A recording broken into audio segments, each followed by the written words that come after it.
in the heart of a frozen forest. Winter never ends.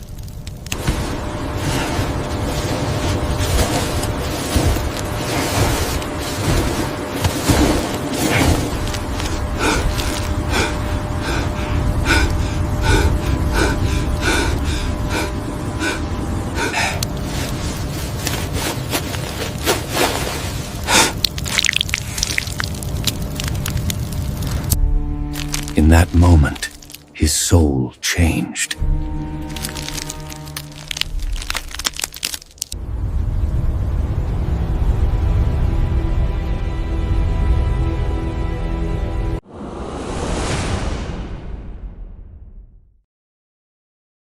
In the far northern reaches of the continent, where winter stretches longer than memory, lies a vast forest of ancient pines. Their trunks rise like spears thrust into the earth by forgotten gods. When the first snow falls, the world turns into a white ocean, rolling softly under the breath of the wind. That wind carries whispers, whispers that never fully fade. The elders of the Algonquin people say that the forest never sleeps, not even when the rest of the world lies silent under the pale moon. Between those towering trees, something old and hungry walks without a sound. For those who live near its shadow, the forest is not merely wood and leaves it as spirit, memory, and watcher. They believe the trees carry the weight of 1,000 winters, 1,000 lost souls, 1,000 human screams swallowed by blizzards. Every hardened crust of snow on the branches hides a story.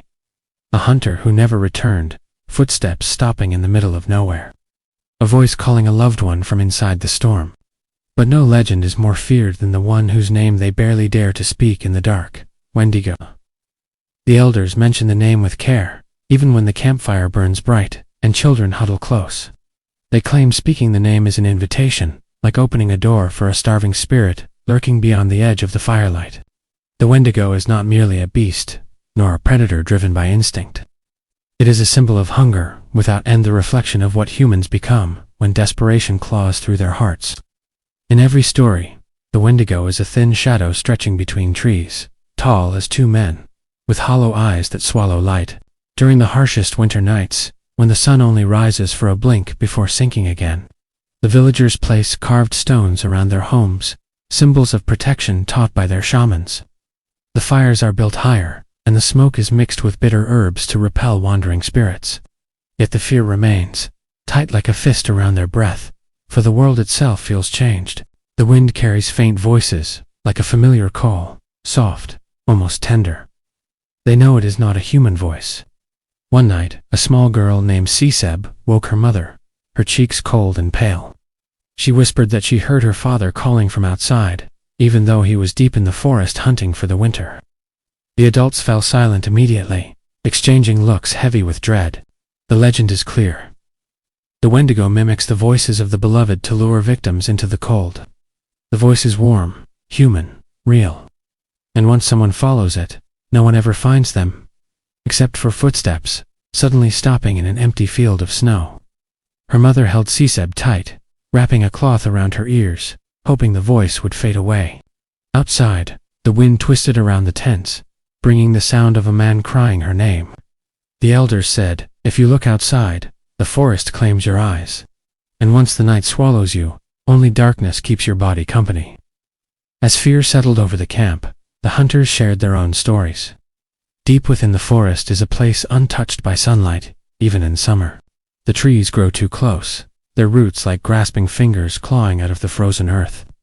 No animal steps inside, and no bird flies above. That is where the Wendigo walks when hunger calls. The forest there folds into itself, holding secrets no human should disturb. There are unwritten laws passed down through generations. Never walk alone in winter. Never eat what you find without blessing it. Never trust a voice calling your name from behind the storm. Hunger lives not only in the stomach, but in the soul. A greedy person, someone who would sacrifice another to survive that, is the door the Wendigo enters through. The creature does not merely devour flesh, it eats humanity. On the darkest night of the winter cycle, when the moon is swallowed by clouds, the forest becomes something alive. The trees sway, though the air is still. Branches crack in the distance, like footsteps from something impossibly tall. The fires of the villagers shrink, as if frightened. Children are told to sleep, but the mothers do not close their eyes. The hunters grip their spears and bows, though they know human weapons rarely triumph against eternal hunger. The oldest elder, Niska, walked to the center of the village, carrying a small drum of deer hide. He struck it softly, dum, dum, dum, a rhythm like a heartbeat pushing against the darkness. Then he sang an ancient song, in a language understood only by the spirits of the land. It spoke of the beginning of the world, of balance, and of humans who forgot how to honor the earth. The villagers listened in silence, the song wrapping around them like an unseen shield. As his voice echoed through the night, the distant calling faded away. The wind fell quiet, and the forest returned to its stillness, not a peaceful stillness, but one that watched and waited. Niska closed his drum and stared into the dark outline of the trees. He understood this was not the end. It was only the first warning that the hunger moon had risen. The Wendigo may not have revealed itself yet, but its name had already walked through the wind. The legend whispered, beside fires would soon step into the world, no longer just a story. In the end, the villagers understood one truth. As long as winter exists, as long as humans can feel hunger, as long as fear can twist someone into choosing darkness, the Wendigo will wait between the pines behind the snowfall inside the human heart. The forest never sleeps, and neither does the curse breathing through its shadows. The night after the strange calling faded, the village sat around the largest fire in the center of the settlement. Shadows from the flames rose like spirits dancing against the sky. The elders decided it was time to speak of the truth, of the origin of the curse, so the young ones would know what danger truly lived within the forest. Elder Niska sat with his drum in his lap, his eyes reflecting the light of the fire. Around him, faces glowed with the same flame: fear, curiosity, disbelief. Children leaned against their mothers. Hunters sat sharpening their blades, not because they planned to fight, but because the ritual of preparing a weapon gave courage to hands that trembled. Niska began with a whisper, as if afraid the trees just beyond the fire's reach might hear. Long before our grandfathers' grandfathers walked this land, he said, there was a hunter named Kaskana. He was known across the tribes as the one who could track a deer's heartbeat through snow, the one who could hear the steps of a wolf before it stepped into moonlight. But skill often brings pride, and pride is a seed from which hunger grows. The forest around them rustled lightly, as if responding to the name from an ancient memory. Niska continued, one winter came, unlike any before. The sun vanished behind storms that roared like angry spirits. Food was scarce. They retreated deep into the mountains. The rivers froze thick enough to trap breath beneath the ice.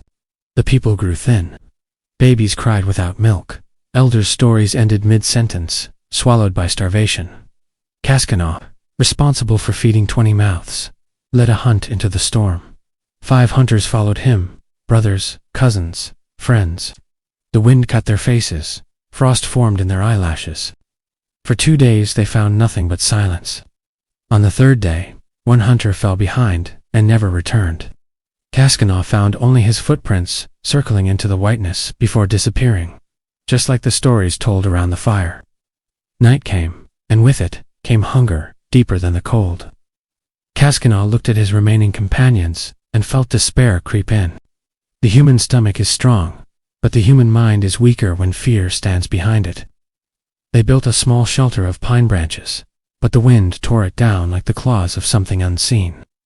The 4th day, Niska said, his voice low, they became desperate. Their legs no longer carried them with the grace of hunters. Thoughts became hollow, like the sound of wind through dead trees. One of the hunters collapsed. Kaskana stared at him and saw not a friend, but meat. The line between survival and sin vanished like footsteps beneath snow. He waited, letting silence carry the horror more clearly than words. One by one, Niska continued, the hunters died. Whether it was the cold or the hunger that claimed them first, no one knows. But Kaskanahi was the one who cut the flesh. He convinced himself the dead would want him to live, that sacrifice was noble. He ate the flesh of brothers to survive. The flames snapped sharply, as if recoiling from the tail. Several people lowered their eyes. But the spirits, Niska said, saw the truth, not survival, but choice. Kaskana ate not because he believed in life, but because he feared death. That fear is the doorway through which the curse enters. On the 5th night, Cascana walked alone. His stomach no longer shrank in pain. Instead, he felt something new, hunger growing even as he ate. It clawed at his ribs like a beast trapped in his skin. His teeth felt strange. His breath came out like frozen mist. In the darkness, he heard voices, not the voices of his companions, but the voice of the forest itself. It whispered promises. There is no end. There is always more to take. Eat, and the hunger will fade. Eat, and you will never die. Cascana listened, and he believed. Niska's voice trembled slightly, though he had told this story hundreds of times. The forest did not create the Wendigo. It only revealed what was already inside him. Hunger became body, fear became bone, and greed became spirit. On the 7th night, the hunters found Cascana again, but he was no longer human. His body stretched tall, his skin clung to his bones like frostbitten leather. His eyes were pits of endless winter. He ran faster than any wolf, leaped higher than elk, and his fingers ended in claws of cracked ice. When they called his name, he turned slowly as if remembering a sound from another life, and he attacked. Only one hunter returned to the village to tell the tale. He spoke of Cascana's voice, torn by wind yet carrying the cries of those he had eaten. The elders named what he had become: Wendigo, the eater of men, the hunger made flesh. From that day onward, the curse spread. Not through the forest like disease, but through the human heart. Anyone who tasted human flesh in desperation was touched by the spirit. Anyone who allowed hunger to become greed walked the thin edge of transformation. The Wendigo is not born, it is awakened. Around the fire, Niska ended the story with a heavy breath. This is why we fear the winter wind. Because behind it is the voice of one who was once a man like us. And this is why we protect our people from hunger. Just to save their bodies, but to save their souls. No one spoke. The fire cracked, embers drifting upward like lost spirits escaping into the sky. Beyond the circle of light, the forest waited, listening, remembering. Somewhere among the trees, a shadow walked, tall and thin, its hunger echoing through the dark pines. And though the villagers sat close together, they all felt the same chill crawling across their skin. The Wendigo had a human name once, and as long as the winter returned, so would the curse that gave birth to it. After Elder Niska finished his tale, the fire slowly faded into embers. The villagers returned to their shelters, but sleep did not come easily. The story of Cascana clung to them like frost. Mothers held their children close. Hunters sharpened blades they knew might never pierce spirit. And outside the circle of human warmth, the forest shifted live with memory. Niska sat alone by the dying flames, staring into the darkness beyond the pines.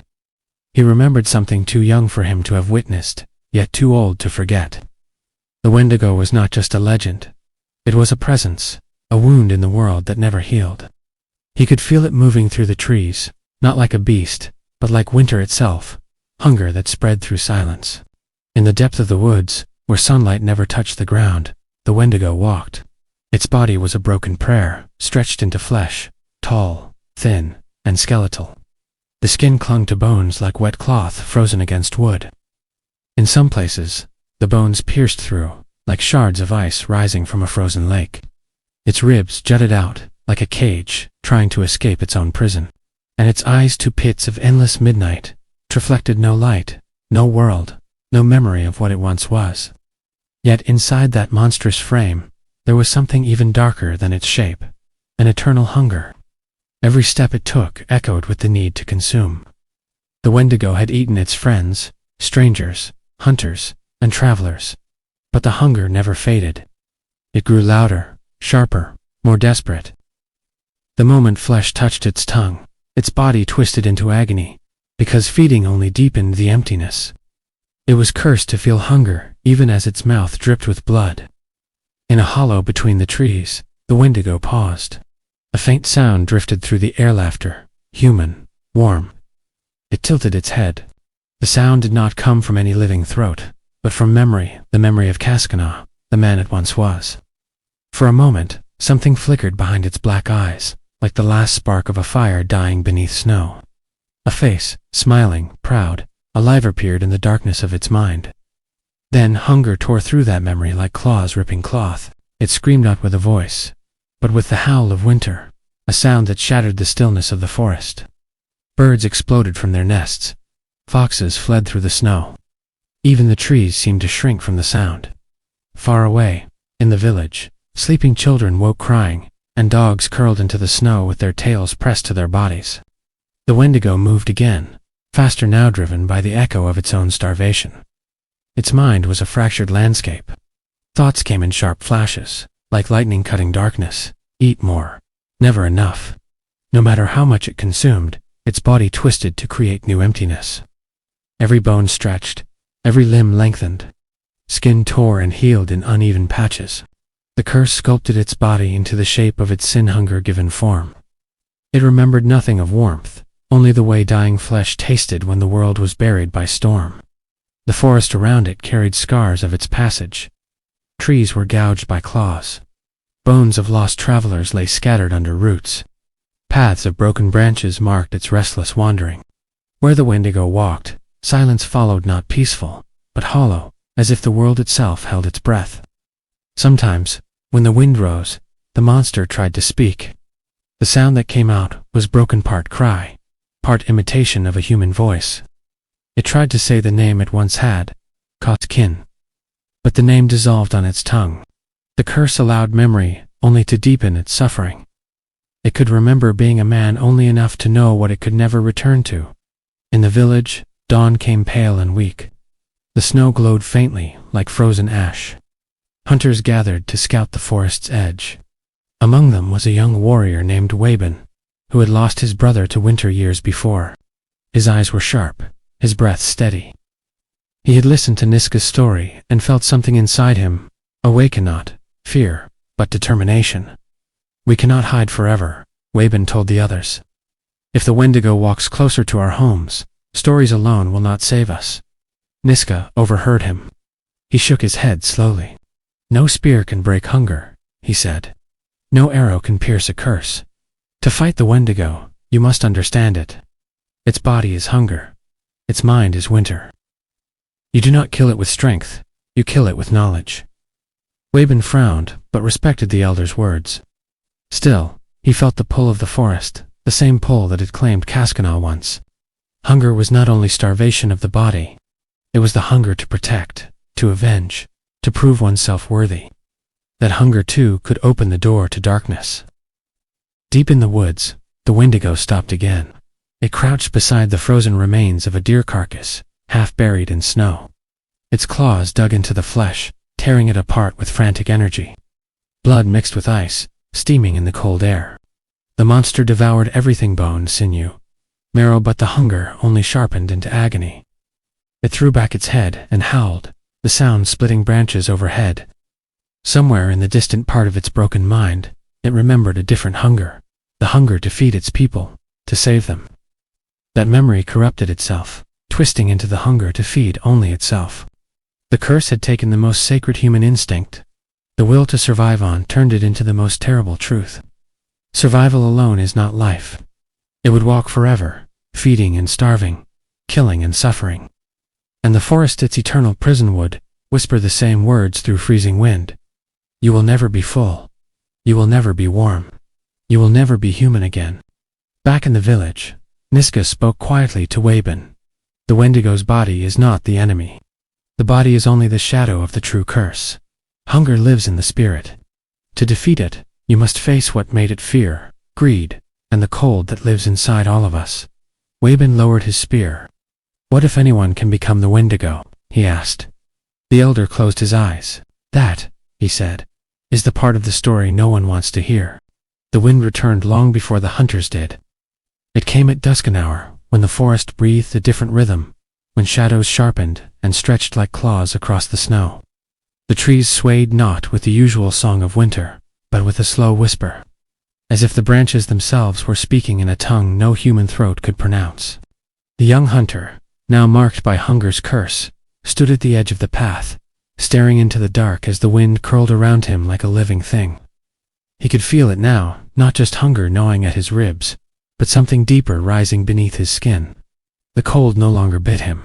Instead, he felt every sound of the forest vibrating through his bones. The crack of distant ice. The scuttle of mice beneath the snow crust. the thrum of blood in the heart of a deer 3 valleys away. It was as if the forest had opened its secrets to him, but each secret came with a price. And then the wind spoke, not with words. Not at first. It was a sensation, like a memory dragged from the marrow of his ancestors' voices layered across centuries. Speaking from a time when spirits walked beside men, and the night sky was a map of living souls. His breath froze in the air as the wind circled him, tugging at his thoughts, looping itself around the hunger that had hollowed out his stomach until nothing but instinct remained. "We hear you." The whisper wasn't outside. It was inside. A voice that sounded like his own, yet older, cracked with age and grief. "We feel your hunger." He stumbled back, gripping a tree trunk, nails cutting into bark. His mind battled the voice, but like ice melting beneath a slow flame, resistance gave way to surrender. The wind tightened, swirling upward, shaking the last of the snow from pine branches. The sound resonated through his skull like a drum beaten from the inside. Images flooded him. A fire dying under a black sky, a family huddled together, bones piled beside them like offerings, a man biting into flesh not meant for human teeth. The young hunter gasped. These were not dreams, these were memories of the curse itself. The spirits were not telling him a story. They were reminding him of a truth older than his tribe's songs. The Wendigo was never born, it was invited. Not summoned by rituals or the work of foul magic, but by the simplest and most terrible force in the world, hunger. The kind that strips away civilization like bark from a tree, exposing the raw core beneath. The kind that turns a father into a predator and a hunter into prey. The kind that laughs at the rules of spirits and men alike. The wind grew louder, carrying voices with it, some crying, some warning, some begging to be remembered. They were all the same voice, stretched across generations of suffering like a wound that never healed. "Feed us." He clamped his hands over his ears, but the wind moved through flesh and bone. He ran between jagged rocks, through brittle brush, across frozen lake crust that cracked beneath his steps. No matter how fast he moved, the voice followed, gliding on the wind as easily as a raven rides the updraft.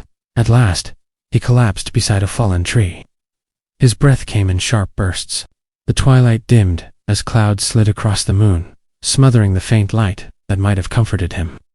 He waited for the voice to fade, but silence never came. The wind curled around him like a blanket this time, gentle, almost kind. "You were chosen." The words were warm, not like fire, but like the heat of living blood. His spine shivered. The hunger inside him sharpened into something else, something with teeth. He could feel his senses twisting, stretching. Every smell became vivid weakness and opportunity. Every sound became a pulse, a heartbeat waiting to be claimed. He thought of his village, his mother, his brother, the woman who called him reckless, but smiled when no one was looking. The wind felt these memories unravel in his mind. The voice leaned closer, not to erase them, but to corrupt them. "They will abandon you. They always do. Hunger is the only truth," he screamed, voice hoarse and raw. It echoed through the trees, startling roosting birds into flight. But beneath his scream, another sound took shape, a low, ragged growl, too deep for a human throat. His hands trembled. Nails lengthened bloodlessly, like roots reaching through soil. His teeth throbbed with a dull ache, reshaping. And through it all, the wind hummed. As the moon finally broke through the clouds, a shape emerged from between the trees. Tall, thin. Its limbs were impossibly long, like branches stripped of bark. Antlers crowned its skull, jagged and frost-covered. Eyes burned with a hunger that no meal could ever satisfy. It moved without sound, as if the forest made space for it. The Wendigo, not a monster, an echo of every starving soul the wind had ever claimed. Its steps left no track in the snow. It stood before the young hunter, staring not with malice, but with recognition. A mirror made of frost and bone. The wind stilled. The voice inside him quieted until only one final whisper remained, an invitation. A promise, a curse. Become. The young hunter trembled, torn between the last remnants of who he had been and the vast hunger calling him into the wind. His heartbeat slowed. The forest held its breath.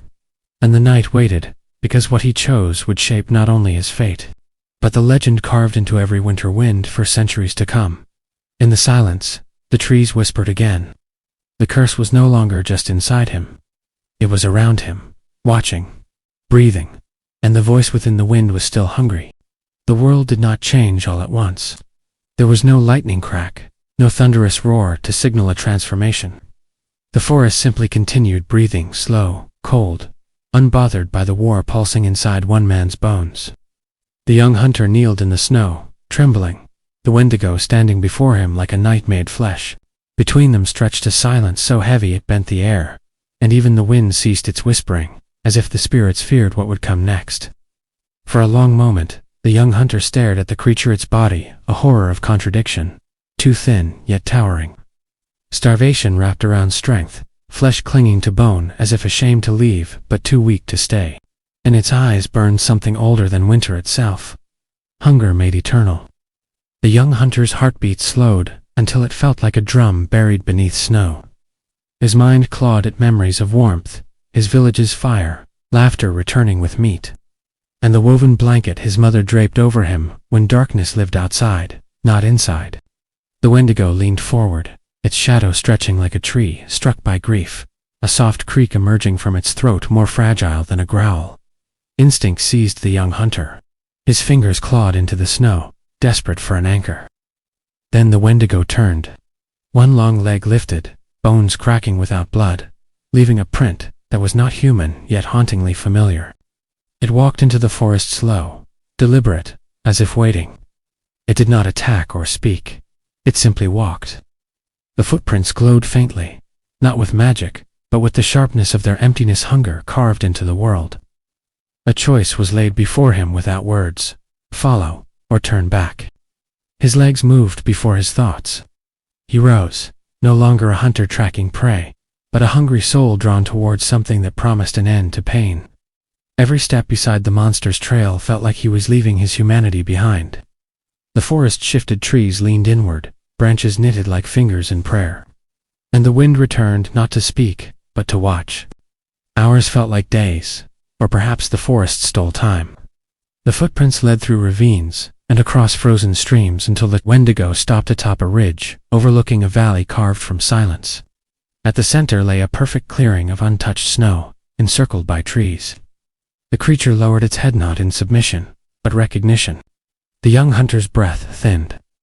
For a heartbeat he saw bones where his arms should be, antlers branching from his skull like a grown forest inside him. The wind whispered, "Every step leaves a mark, even when the snow forgets." The Wendigo stepped aside, leaving the path open, an invitation not to watch, but to become. His heart staggered, fighting the last remnants of humanity. He could still turn back, return to his village, seek fire, love, forgiveness. But the footprints told another truth. There was no return from hunger this deep. He stepped forward into the clearing. The snow sighed beneath him, the world dimmed, and the wind lifted snow into spirals, like spirits freed from graves. From the darkness beyond the trees, eyes appeared, hundreds, burning like dying stars. Shapes emerged, thin, twisted shadows of men who once had names, families, warmth. Their bodies flickered between forms, bone and frost, antler and ash, memories and monsters. He was not alone. He had never been alone. Every Wendigo born from hunger was there, watching the next step in the eternal cycle. The wind spoke through them all. Walk the path. Leave your mark. Become what the snow remembers. The young hunter trembled between destiny and despair. Behind him, his footprints were still human, bare, flawed, mortal. Ahead, the trail carved by the Wendigo was eternal, shaped by hunger deeper than death. The moon climbed higher, and the first step he took would determine whether the world remembered him as a man, or as the echo of winter's oldest curse. The moon hung like a pale wound in the sky, open, unblinking, and watching. The young hunter stood within the circle of untouched snow, surrounded by figures that flickered between form and memory. Hundreds of eyes glowed in the dark, like embers refusing to die. They did not move, and yet he felt their presence pressing into him, filling his lungs with cold heavier than any winter he had ever known. The Wendigo beside him stood silent, waiting, not as a master waiting for a servant, but as one mirror waiting for another to reflect. The wind coiled through the trees again. It did not speak at first. It fed, drinking the heat from his breath, pulling the last remnants of human comfort out through every trembling exhale. The young hunter felt his heartbeat slow, as though even his blood struggled against the weight of destiny tightening around him like frost sealing a lake. He wanted to scream, not from fear, but from the recognition of what he was becoming. Then, the wind's whisper returned, softer than before, as if it had settled into his ribcage. Hunger claims the body. A quiet pause. But the Wendigo takes the soul. The young hunter shivered. He had always believed that the spirit of a man lived in stories, in the songs sung around fire, in the names passed from ancestors, in the memories carved into the earth. Yet now he understood something terrible. A soul could be eaten, not devoured like meat or bone, but taken until nothing remained but hunger shaped like a man. One of the figures in the shadows moved. It didn't step forward. It unfolded, like a shadow peeling from the forest floor. Its shape wavered between flesh and frost, its antlers crackling with ice, so old it looked white as bone. When it opened its mouth, the sound that escaped was not a roar or scream, it was a voice made of memories. A woman's laughter, a child's cry, a hunter's final gasp as snow drowned his last warmth. The young hunter staggered. He saw the truth. Each Wendigo carried the lives it had consumed, not as strength, but as torment, souls trapped inside hunger like frozen veins inside a glacier. The wind whispered again. Every soul consumed becomes part of the hunger. The circle tightened. Snow spiraled upward, glowing under the moon. The Wendigo beside him leaned forward, its bones creaking like ice, splitting beneath weight. Its eyes locked onto his, and for one agonizing moment, he saw the man it had once been, his face, blurred by centuries of suffering, but still there, flickering like a candle smothered by wind. He understood then. The creature was not commanding him, was warning him. This valley, the ring of trees, the untouched snow, the choir of tormented spirits, was not a place for birth. It was a place of transformation by force, where the curse carved its roots deep, pulling souls into hunger until individuality shattered like frozen bark under a blade. The young hunter looked at his own footprints, still human, fragile, temporary. He remembered the warmth of his village, the beat of his heart under a mother's embrace, the promise of a life spent hunting, not being hunted by his own instincts. He had followed the footprints of the Wendigo, not to become it but to understand the truth that had stalked his people for generations. The truth hurt. The hunger inside him twisted. His bones throbbed with cold. His teeth ached as if reshaping under invisible hands. His shadow stretched unnaturally long beneath the moon, antlers beginning to bloom across its silhouette like dark branches. The wind felt his hesitation and struck. It rushed into him all at once, filling his lungs with sharp cold, cutting his thoughts like knives made of winter.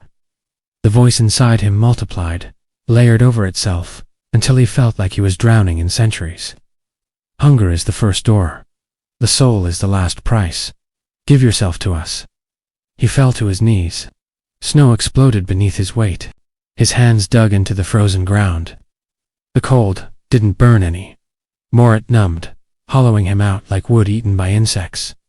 This was the theft not of life, but of identity. He forced a breath through clamped teeth, dragging the memory of warmth back into his mind. Faces filled him, those he loved, those who still waited for him to return. The girl who smiled when she thought no one noticed. The laughter of his brother. The strength of his father. The gentle hands of his mother. Those memories anchored him not to the world, but to himself. The wind recoiled, hissing. The Wendigo beside him tilted its head as if surprised, as if the memory of resistance was something it had forgotten it once possessed. The circle of spirits leaned inward, their eyes blazing. The wind screamed inside every vein. You cannot escape us. We are the hunger. We are the thief of souls. The young hunter's body trembled. Blood steamed beneath the moon. He pushed against the force, hollowing him. He breathed. For the first time since the curse touched him, he truly breathed. The air tasted like cold iron and distant stars. It tasted like fear and defiance. He looked up at the Wendigo. Not as prey looking at a predator, but as a man staring at what he refused to become. The monster's eyes widened, if only slightly. A memory flickered across its face, so brief it could have been imagined, a memory of its own resistance, centuries ago, when it still remembered its name. Then the wind spoke one final command: stand, and hunger will claim you. Fall, and we take what remains. He closed his eyes. He listened not to the wind, not to the spirits, but to his heartbeat, slow, steady, human. Then he whispered not to the forest, but to himself. No. The snow held its breath. The spirits froze. The wind faltered. That single word, small, broken, whispered against the weight of eternity, did what no hunter before him had ever done. He denied the hunger. The valley trembled. The circle of Wendigo wavered, shadows rippling like reflections on broken ice. Their eyes flared with something not like hunger, but like pain, old, buried pain rising from beneath centuries of cold. The wind screamed. Snow blasted upward. In the chaos, he felt something tear loose inside him, not his soul, but the grip of the curse. He collapsed onto the snow, gasping, alive, human, trembling. Above him, the Wendigo's steps receded, leaving footprints, not of triumph, but of exile. The spirits faded, the valley dimmed, and the young hunter lay alone in the clearing, his soul intact, marked forever by what he had seen and denied. The wind retreated, but not defeated. Hunger still lived inside him like a second heartbeat, and the snow kept the shape of his knees pressed into it, a memory carved into winter, because some footprints remain, even when the soul refuses to be stolen. Snow clung to his eyelashes like frostbitten tears. The young hunter did not know how long he lay, their breath shallow, fingers numb, heart moving like a slow drum beneath ice. The clearing that had once pulsed with hundreds of glowing eyes now stood empty, as though the forest itself had swallowed the spirits whole. Only the silence remained, but it was not gentle. It was the silence of something watching from a distance it could no longer cross. The wind had retreated. Not could nothing so ancient ever vanishes. But it had stepped back, the way a predator recoils from unexpected fire. In the deepest chambers of his mind, he could still feel it pacing, circling, waiting for weakness. He did not stand immediately. To stand meant acknowledging that he had survived. And survival felt like betrayal, not to the Wendigo, but to every ancestor who had been devoured by hunger too strong to resist. He had done what they could not. He had said no. When he finally pushed himself upright, the snow cracked beneath him like thin glass. His arms trembled with exhaustion. His legs felt hollow, as though the wind had carved channels through his bones and left him lighter but not weaker. Moonlight painted the clearing a faint silver blue. The ring of trees towered around him like frozen sentinels, their branches heavy with snow, bending inward as if listening to his breaths. He could not see the footprints of the Wendigo any more, only faint impressions, like scars left on the earth. He touched his chest. His heart still beat, slow and stubborn. That meant something. The wind, which had once howled commands into his skull, now whispered from afar no words, just a cold murmur like distant waves. The hunger was still inside him, sharp, endless, but now it sat behind bars of his own making. He had not killed the curse. He had chained it. That realization steadied him. He forced himself to stand. Snow cascaded off his shoulders. His breath plumed into the air and disappeared. The weight of what had happened settled over him like a second winter. He was still human, but not the same man who entered this forest. The valley seemed smaller, now less like a sacred prison, and more like a scar carved into the world. The trees parted easily when he walked, as if something in him still carried the authority of the curse. Animals in the dark watched, but did not flee. The forest recognized him not as a monster, but as something in between. He walked without knowing where his feet carried him. Every step hurt, but each step meant he hadn't fallen. The sky shifted, clouds drifting across the moon, dimming the world to charcoal. He passed a frozen stream and saw his reflection in the ice. His face pale from cold, eyes darker than he remembered. In their depths, he saw movement, shadows flickering, like the echo of antlers rising behind him. He clenched his jaw. No, he whispered again. The shadows receded like smoke pulled by wind. He was afraid of himself now, not because he had changed into a monster, but because he almost had. The memory of the voices still lingered, layered like distant chants. Hunger is the first door, the soul is the last price. The forest felt endless. He walked through ravines, climbed over broken logs, slipped across ice, pushed through branches that snagged his clothes. But eventually the valley behind him faded into memory and he recognized the land of his tribe. Familiar trees, familiar rocks, the slope where he and his brother once hunted hares, the ridge where he first learned to track deer prints in fresh snow. He was home, but he stopped just short of the clearing where the village smoke usually drifted into the sky. There was no smoke, no warm glow of firelight, no sound of laughter, no barking of dogs, only silence, the kind that clings to the ribs with cold fingers. His breath quickened. He ran. When he reached the edge of the village, his boots sank into snow so deep it swallowed his tracks. The huts were half buried. Snow covered everything, the paths, the hunting tools, the drying racks. No one was there. Not a single footprint, not a single warm ember. The world tilted beneath him. He shouted names, his mother's, his brother's, the girl who smiled when she thought no one saw. His voice cracked and broke. The silence swallowed his cries whole. Panic burned away the cold. He tore through the village, searching inside huts, digging through snow with numb fingers, checking storage pits, scanning the tree line for movement. Nothing, no bodies, no blood, no struggle, just absence, as if the entire village had been lifted out of time and carried somewhere beyond winter. He sank to his knees. For a moment, the hunger inside him surged like something excited by despair. It rose from its chains and pressed against his heart. Everyone is gone, it whispered. Let go. His vision blurred. Tears froze on his cheeks. But grief did something hunger could not predict. It made him angry.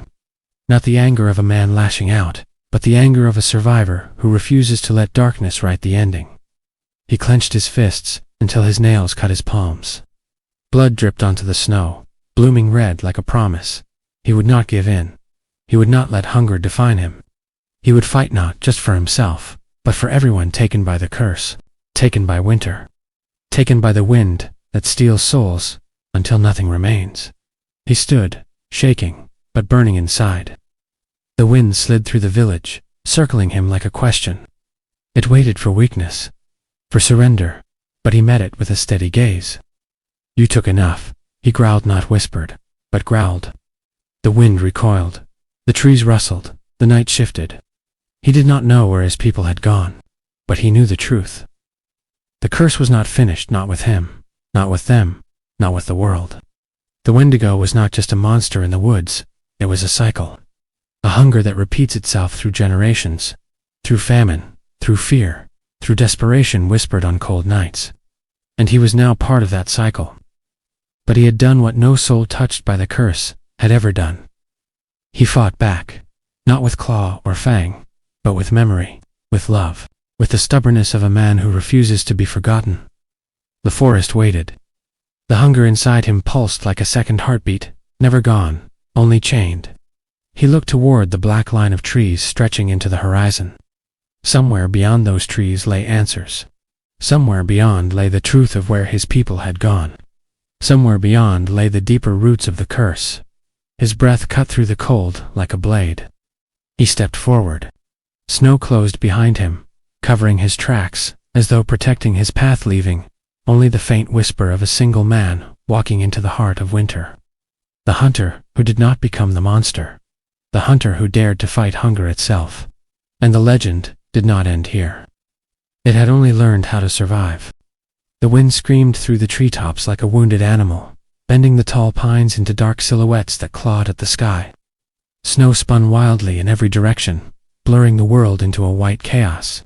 The storm had arrived faster than anyone expected, an avalanche of cold fury born from the mountains, and poured into the valley like the anger of a god. Elias pushed forward through the blinding snow, his breath burning inside his chest. Every step felt like dragging chains. Every inhale stung like shards of ice, slicing through his lungs. But he kept moving. He had no choice. The legend was no longer just a story of the elders, it was real, alive, and hunting. Behind him, the footprints he left in the snow were quickly erased by the storm, as if nature itself wanted to hide his presence. Ahead, somewhere in this frozen madness, the creature was waiting. He had heard its howl only minutes before. Deep, ancient, and vibrating with a hunger that didn't belong to any mortal beast. The storm was its ally. Elias gripped his spear tighter. It It was carved with symbols his ancestors believed could wound the creature, not kill it, but slow it long enough for the soul to escape its grip. The Penkori Jiwa, the soul thief, was not a being of flesh alone. Its existence was half shadow, half hunger, pulled into the world through fear and pain. Lightning flashed behind the clouds in a pulse of blue-white light, illuminating the forest for a single heartbeat. In that moment, Elias saw a massive silhouette leaping across the snow. The creature moved with terrifying speed, almost gliding, its limbs stretching unnaturally long, as if it could bend the laws of its own body. And then it vanished again into darkness. Elias stopped. Snow coated his hair and shoulders, weighing him down, making him feel smaller than ever in this violent wilderness. He closed his eyes and listened. Among the wind, he heard something else, breathing, but not his. Heavy, slow, and deliberate. He turned sharply just in time to see glowing eyes materialize from the shadows. Two pits of pale fire stared into his soul. His muscles froze. His mind flashed with memories he didn't own, faces of strangers, screaming, arms reaching out, snow stained with fear. The creature's presence was a prison made of memory. But Elias wasn't alone. From the ridge above, another howl broke through the storm. It wasn't the creature, it was Kazan, the old hunter. His voice carried through the avalanche of sound. "Don't look into its eyes." Elias forced himself to break the stare, stumbling backward as the creature lunged. Snow exploded beneath its claws. Elias rolled to the side, feeling the wind pressure of its strike pass inches from his body. The ground shook under its weight. Then Kazan appeared through the blizzard, his coat whipping around him, his spear raised. Age had taken much from him, strength, speed, even the certainty he once carried, like armor. Yet in his eyes burned a strange calm, the calm of someone who had already faced death. "Get up," Kazan shouted. "It wants your fear. Don't give it what it wants." Elias stood, legs trembling. Together they formed a circle around the creature, spears pointed inward. The monster's body shimmered like smoke wrapped around bone. Shifting shapes, human for a moment, wolf the next, then something unrecognizable. It was the reflection of every nightmare the people of this valley ever held in their hearts. The storm intensified. Snow whipped into spirals around the three figures, sealing them inside a white dome like a ritual arena. There was no world now, only the battle. The creature attacked first. It lunged toward Kazan, but Elias reacted on instinct, his spear cutting across the creature's shoulder. Instead of blood, darkness spilled out thick and twisting like living shadow. The creature screamed, not from pain, but rage. And its scream cracked the air like lightning, echoing across the frozen forest. Kazan seized the opening and drove his spear forward. The runes carved into the wood glowed with faint light, vibrating like a heartbeat. When the tip touched the creature's chest, the storm itself seemed to pause. Snowflakes hung still in the air. The clouds above stopped swirling. Even the roar of the wind fell silent, as if the world was watching. The creature howled again, shaking the frozen earth. Then its body exploded outward, in a blast of shadow and snow. Elias and Kazan flew backward, rolling through the ice, gasping for breath as their weapons slipped from their hands. Elias blinked. The world was spinning around him. Snow filled his mouth. His ears rang with a sharp, metallic tone. He forced himself to rise, knees buckling beneath him. Kazan was already up, bleeding from dozens of cuts, but standing like an old pine that refused to fall. The creature reformed from shadow, bigger now, man-shaped but wrong in every proportion. It was absorbing the darkness of the storm, feeding on the fear in the air. Kazan shouted without fear, "Elias, the snow. Use it." And Elias understood. The creature drew strength from shadow, from the absence of light. But snow was pure, clean, reflecting every faint glow the world allowed. Elias grabbed a handful of snow, pressing it against the runes carved into his spear. The symbols flickered brighter, awakened by the cold purity. The creature charged. Elias ran to meet it. Their collision sent a shockwave through the storm. Spear met shadow, flesh met terror. Elias thrust the glowing tip into the creature's chest and screamed, not from fear but defiance. Snowlight poured through the runes, spreading across the monster's form like cracks in glass. A roar tore across the valley. The storm collapsed inward, exploding into a blast of snow that rained upward into the sky like winter being reversed. Then everything went still. The creature writhed, its body tearing apart, dissolving into a black mist torn away by the wind. Its eyes dimmed, and in the silence that followed, faint whispers drifted through the air, voices freed from their prison. Souls, the storm faded into gentle snowfall. The sky returned, pale and calm. Kazan approached, placing a hand on Ilias's shoulder. His voice trembled, not from weakness, but relief. "You did it," he murmured. "You broke the circle." Elias stared at the snow melting in his palm. The footprints of the creature were gone, erased by the wind. Only the memory remained. The battle was over. But something told him the story was not. Somewhere deep in the mountains, the echoes of the soul thief still lingered, waiting. Elias sat in the snow long after the echoes of the storm faded, breathing hard as if every breath had to fight its way into his lungs. The world felt impossibly quiet, now no wind, no distant howl, no shadows creeping from the trees. Only the steady whisper of snowfall, gentle and almost kind, as if nature was trying to erase the violence it had just hosted. Kazan stood a few paces away, leaning on his spear, his shoulders shaking, not from fear, but exhaustion. Years of chasing ghosts through winter nights had brought him to this moment, yet even victory tasted fragile. A creature like the soul thief did not die easily. Its end was never certain. Elias looked down at his hands, at the spear lying beside him in the snow, its runes glowing faintly like fading embers. The memory of the creature's scream still rang in his bones, and he felt the souls that had stolen pass through him in that final moment. Cold light, filled with the ache of lives interrupted. "It's over," he said, though part of him didn't believe it. Kazan gave a silent nod. For now, those two words settled heavily between them. The storm might have passed, but the valley was not yet free. The soul thief was older than any hunter's story. It lived in the fears whispered through generations. And sometimes, fear was a stronger prison than any cage of flesh. Finally, Kazan motioned toward the forest. "We must return." The path home was a graveyard of broken branches and snow mounds sculpted by the storm's fury. Elias walked in silence, his boots sinking deep into the powder. Each step reminded him how close he had come to losing everything, to becoming one more voice, trapped inside the creature's endless hunger. When they reached the ridge overlooking the valley, the sky opened fully. Pale sunlight filtered through the parting clouds, casting a dim glow across the frozen world. In that fragile light, Elias saw something lying ahead, half buried in the snow.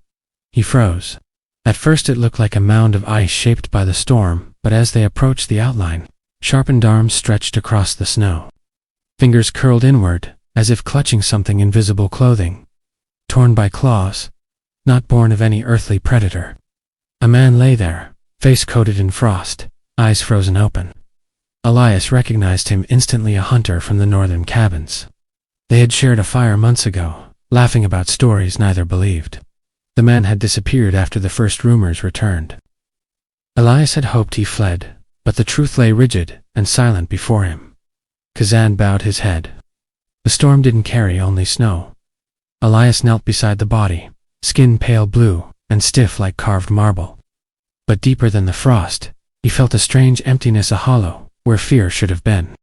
He remembered the creature's power, stealing the soul first, leaving only a vessel behind, a body that walked until winter finished the job. Was he alive during the storm? Elias whispered. Yes, Kazan murmured. But not himself. The soul thief never hunted alone. Each life it claimed became another whisper in its shadow, each body another mark in the snow. They wrapped the man in furs from their packs. The wind picked up again, not violent, but cold and steady, like the breath of the mountains themselves watching. With every movement, Elias felt the weight of responsibility pressed against him. The battle had saved many unseen souls, but it had not saved this one. As they began the slow journey home, Elias kept glancing at the sky, expecting the clouds to twist back into a storm. He remembered the moment the creature dissolved into mist, souls escaped, but where did its hatred go? Snow crunched beneath their boots. Kazan spoke softly, almost to himself. There is something you must understand. When a creature like that is wounded, it doesn't vanish. It retreats. Elias clenched his jaw. Retreats to where? Kazan looked toward the horizon, at the distant peaks wrapped in endless ice. To the places humans fear to look. Darkness, memory, silence. The mountains rose like frozen giants ahead of them, teeth biting into the sky. Elias wondered what secrets they carried, what ancient sins had birthed such a monster. When they reached the village boundary, people gathered, faces pale with hope and dread. Relief flickered when they saw Kazan, but shattered when the wrapped body came into view. A woman gasped. A child hid behind his mother's coat. Someone whispered, "Does that mean the creature is gone?" Kazan answered with truth, not comfort. "We fought it. We wounded it. But darkness does not die with one winter." Fear rippled through the crowd, like a shadow passing overhead. Yet Elias saw something else in their eyes: belief. For the first time, the legend wasn't just a story whispered by firelight. The danger was real, and so was the possibility of resistance. The body was taken to the ceremonial hall. Fires were lit, prayers whispered, old songs, sung the kind that invoked protection from unseen forces. Elias stood outside the entrance, feeling the warmth of fire behind him and the vast cold of the mountains ahead. In that moment, he realized the truth. The battle he fought was not the end. It was the beginning of a longer war against fear, older than any one lifetime. The soul thief had taken many, including the man he once sat with around a fire. But now Elias carried something the creature did not expect: knowledge. He had seen the way its body broke under purity. He had felt the moment the souls were freed. He understood how legends were born, not from imagination, but from survival. Snow continued to fall around him, covering the footprints leading back into the forest, covering the traces of the monster, covering everything that had happened. Tomorrow, the storm would be only a story. But tonight, standing between fire and ice, Elias swore that story would become a weapon, that no more bodies would freeze with empty souls, and that the next storm would end differently. The village returned to its rhythm slowly, like a wounded animal limping back into the shelter of the trees. Snow softened the sounds of daily life: axes striking wood, smoke rising from quiet roofs, hushed prayers woven into simple chores. Yet beneath that fragile calm, something restless lingered. Every child, walking to fetch water, glanced at the forest shadows.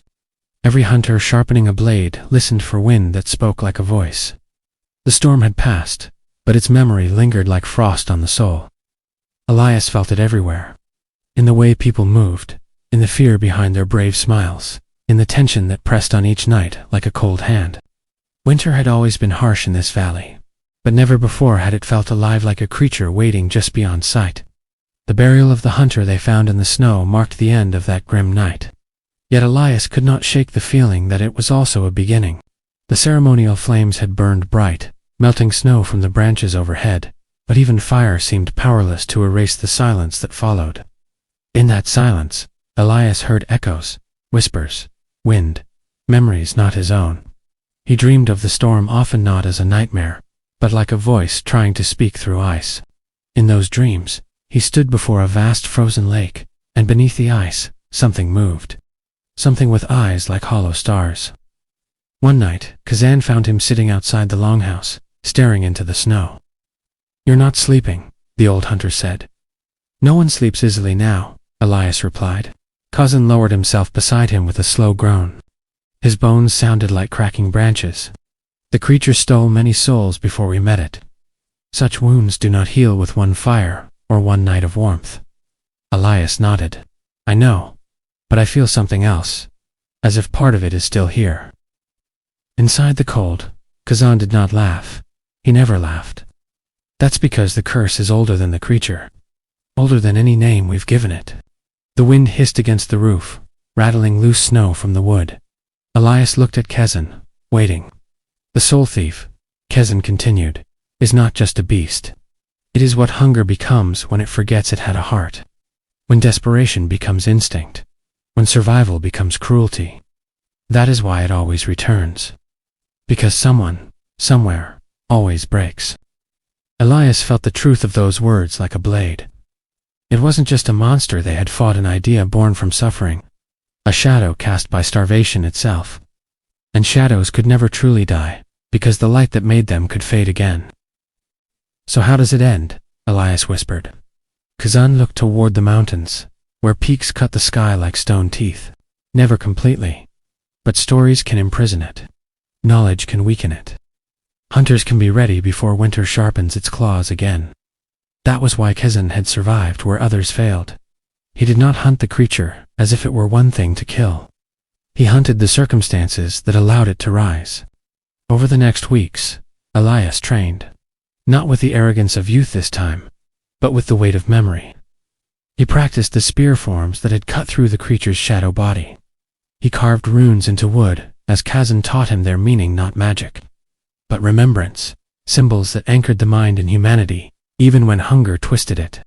He learned that battle alone could never save the valley, but tradition could. So they built traditions.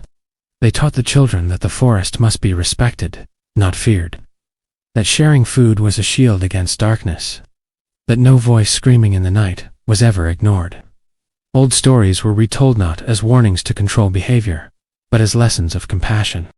A starving person saved today could prevent a monster in 10 winters. The curse lived in absence, in neglect. It thrived when a community forgot it was one.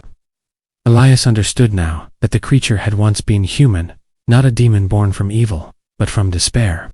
And if despair could create such horror, then hope could make something equal in strength, unity.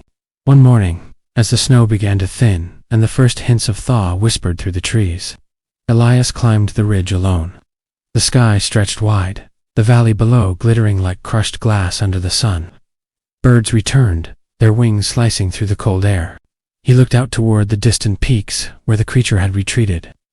Somewhere in those shadows, something still waited. Hunger never truly vanished, only slept. Elias closed his eyes. He remembered the faces in the village, their fear and their courage. He remembered the weight of the spear, the screaming storm, the souls that brushed past him like snowflakes when he struck the final blow. And he remembered the frozen body in the snow, a man who had once laughed beside him. The curse was not gone. But now, it was seen. And a seen curse was weaker than a hidden one. He whispered a promise into the wind, not a challenge, but a vow. "I will be here when you return." The wind curled around him gently, without a voice this time. Just a breeze, carrying the scent of pine and promise. Behind him, Kazan's voice rose from the path. "Come down. Spring is coming." Elias opened his eyes and turned toward the village. The mountain still loomed behind him, ancient and cold. Somewhere in those depths, the soul thief healed its wounds, dreaming of the next winter. But now, the valley had hunters who understood. Now it had stories that would be carried forward. Children would grow hearing not just about fear, but about the battle that reclaimed souls from the storm. The curse would return one day. Winter would sharpen its hunger again. But when that day came, the valley would not be silent. And Elias would stand ready with fire in his hands and memory in his blood. Because some curses never die. But neither do those who choose to face them.